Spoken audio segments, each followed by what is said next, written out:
a wildly popular yaoi manga that involves the love of two people and starts with a terrible storyline, as well as a new LGBT-focused live streaming app.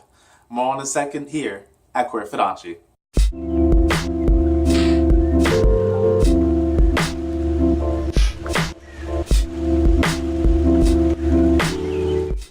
Hi, my name is Devin Jackson Randall, or JJR, and welcome to Queer Fudanshi.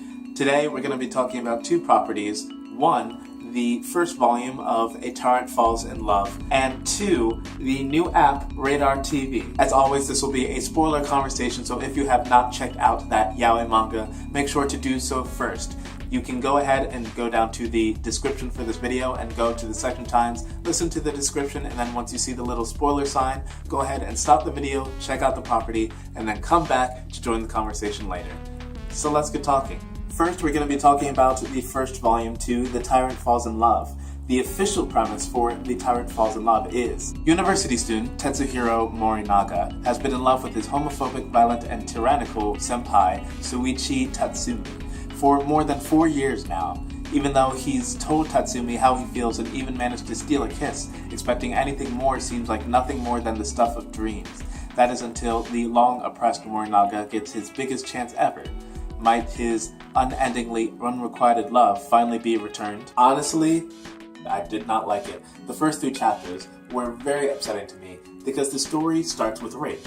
It is a love story that starts with rape, and I'm just thinking, when I was watching that, I'm just thinking, how is this going to be a 10-volume long love story when the very start of it starts with this disgusting and just violent act? I just could not find a way to redeem the story. That said, the mangaka did find a way to do that. She did find a way to be inspired and really transform the story from this black and white situation to a more emotional grade. It was, I think, very inspiring to see how she was able to make me go from this very disgusted, angry place to a more soft, trying to understand sort of place.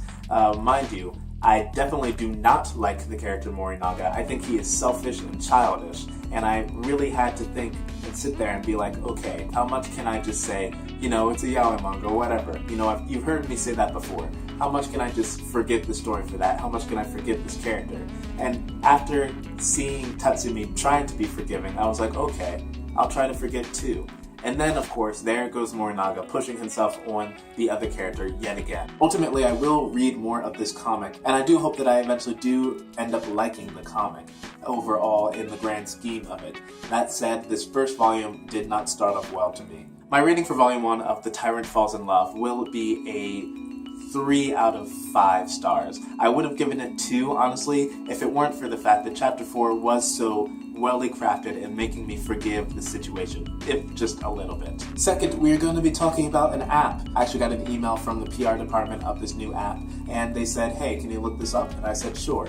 Hashtag not sponsored, because I am not getting paid for this review. This app is called Radar TV. It is relatively new. It was opened earlier this year, and it's a live streaming app. It's basically like a cam app, you know, those type of things. But it is not dirty, it's not mature, it's not people showing their personal business, and it is really supposed to be about finding a community for yourself, finding LGBT people who are like you, who can share their stories, who can talk about their lives, and really find a connection with them. Now, mind you, I did find that when I looked into the app. I went in and I did find someone who I really enjoyed listening to. I ended up listening to his stream for at least an hour and a half. He was personable, he was honest, he was kind, he was able to connect with people. That said, there were, of course, as with all other camming and live streaming sites, people who turned it into things of foolishness. I saw lots of guys who were shirtless and dancing around. I saw one guy who actually was on the set for Teen Wolf. He must have been like, I don't know, design or something like that. Not an actor or anything, but like a behind the scenes guy. And he was just streaming around in the set. While that's cool, I'm pretty sure that's some kind of violation of his contract. Ultimately, this app can be that good community center that you can find. You can go and find YouTubers or like LGBT celebrities. You can find these type of people and build a community there, find real representation. But at the same time, depending on who you're looking at, you could also find some real weirdos on that site. So if you look into the app be careful. I don't really know if I should give it a rating, but if I were to, I would give it a 3 out of 5 stars, and keep in mind that that rating can go up and down, depending on who you're actually watching, depending on the actual streamer. And that is it, all my thoughts for these 2 properties. Let me know down in the comments below what you guys think if you have checked out these properties. And as always, I have some more thoughts in the blog post down below. Go check that out. And as always, make sure to like this video if you liked it, share it with your friends, and subscribe if you haven't already. Queer Fudanshi tries to share LGBT media and BL media through news, reviews, and good conversation. So let's get talking. Bye.